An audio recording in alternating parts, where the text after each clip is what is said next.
بیان کیا جاتا ہے کہ بنی اسرائیل میں دو بھائی تھے، جن میں ایک مسلمان تھا اور دوسرا کافر تھا۔ دونوں دریا کے شکاری تھے۔ کافر بت کو سجدہ کرتا تھا، مگر جب مچھلیوں کے لیے جال تیار کرتا تو اس میں ڈھیروں مچھلیاں آ جاتی کہ اس کو کھینچنا بھی اس کے لیے مشکل ہو جاتا تھا۔ مگر مسلمان کے جال میں صرف ایک ہی مچھلی آتی تھی اور اسی پر صبر کے ساتھ خدا کا شکر ادا کرتا تھا۔ اتفاقاً ایک روز اس مسلمان کی بیوی اپنے مکان کی چھت پر گئی تو اس کی نظر کافر کی بیوی پر پڑی، جو زیور اور بہترین لباس سے آراستہ تھی۔ یہ دیکھ کر اس مسلمان کی بیوی کے دل میں وسوسہ پیدا ہوا کہ کاش میں بھی ایسی ہوتی۔ تو کافر کی بیوی بولی، تو اپنے شوہر کو اس پر آمادہ کر لے، وہ بھی میرے شوہر کے معبود یعنی بت کی عبادت کیا کرے، تاکہ تو بھی میری طرح مالدار ہو جائے۔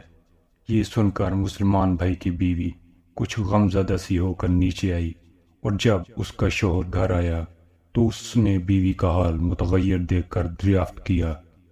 آخر کیا بات ہے؟ کہنے لگی، بس میاں، یا تو تم مجھے طلاق دے دو یا اپنے بھائی کے معبود کی عبادت شروع کر دو۔ یہ سن کر اس کے شوہر نے کہا، خدا کی بندی، تو خدا سے نہیں ڈرتی؟ ایمان کی دولت ملنے کے بعد یہ کفر کی باتیں کرتی ہے۔ تو عورت بولی، بس میرے سامنے اب زیادہ باتیں نہ بناؤ، میں بھی دوسری عورتوں کی طرح اچھا لباس اور اچھے زیورات پہننا چاہتی ہوں۔ جب اس مرد مومن نے دیکھا کہ یہ عورت ضد پر اتر آئی ہے اور اس کا اصرار حد سے بڑھ چکا ہے، تو اس نے عورت کو تسلی دی، کہا، اچھا، گھبرانے کی ضرورت نہیں ہے، میں کل سے کاریگروں اور مزدوروں میں جا کر محنت کر کے تجھے روزانہ 2 درہم دیتا رہوں گا، تو اس سے اپنی حالت درست کر لینا۔ یہ سن کر عورت کو کچھ تسکین حاصل ہوئی، اور سویرے ہی وہ مومن مرد مزدوری کی تلاش میں نکلا، لیکن کسی نے اس سے حال تک نہ پوچھا۔ یہ دیکھ کر وہ دریا کے کنارے پہنچا اور شام تک اللہ کی عبادت میں مصروف رہ کر رات کو جب گھر آیا تو بیوی نے دریافت کیا، آج تم کہاں تھے؟ وہ کہنے لگا، میں بادشاہ کی خدمت میں مصروف تھا، اس نے مجھ سے 30 دن تک کام کرنے کی شرط کی ہے۔ عورت نے کہا کہ آخر وہ بادشاہ تم کو کیا دے گا؟ تو اس نے جواب دیا کہ میرا بادشاہ بڑا کریم ہے اور اس کے خزانے مال و دولت سے بھرے ہوئے ہیں، وہ مجھے وہ دے گا جو میں چاہوں گا۔ چنانچہ اسی طرح برابر وہ اپنے معبود برحق کی عبادت میں مصروف رہا، اور 30ویں رات ہوئی تو بیوی نے کہا، سنو میاں، اگر کل تم نے مجھے مزدوری لا کر نہ دی تو تم مجھے لازمی طلاق دے دینا۔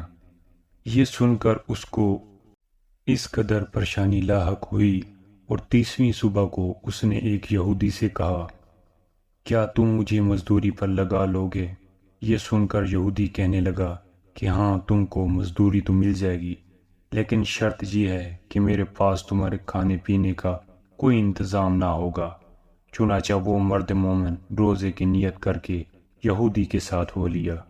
اللہ تعالیٰ کے حکم سے ایک فرشتہ 29 اشرفیاں ایک نورانی طباق میں لے کر اس کی بیوی کے پاس پہنچا اور کہنے لگا، میں بادشاہ کا قاصد ہوں، اس نے یہ اشرفیاں لے کر مجھ کو تیرے پاس بھیجا ہے اور فرمایا ہے کہ تیرا شوہر ہمارے پاس کام میں تھا، ہم نے اس کو نہ چھوڑا یہاں تک کہ اسی نے ہم کو چھوڑ دیا اور یہودی کے پاس چلا گیا۔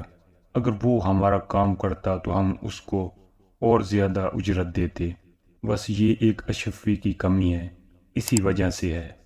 چنانچہ وہ عورت ان اشرفیوں میں سے ایک اشرفی لے کر بازار گئی۔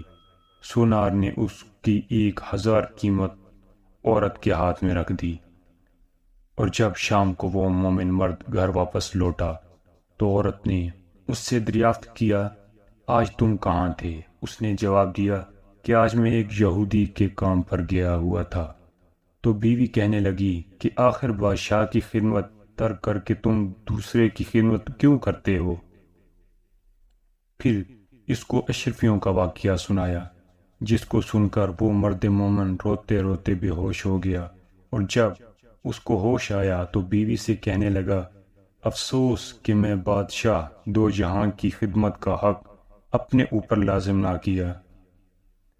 اس کے بعد اس شخص نے عورت کو چھوڑ دیا اور پہاڑوں پر چلا گیا، جہاں خدا کی عبادت میں مصروف رہ کر اس کا انتقال ہو گیا۔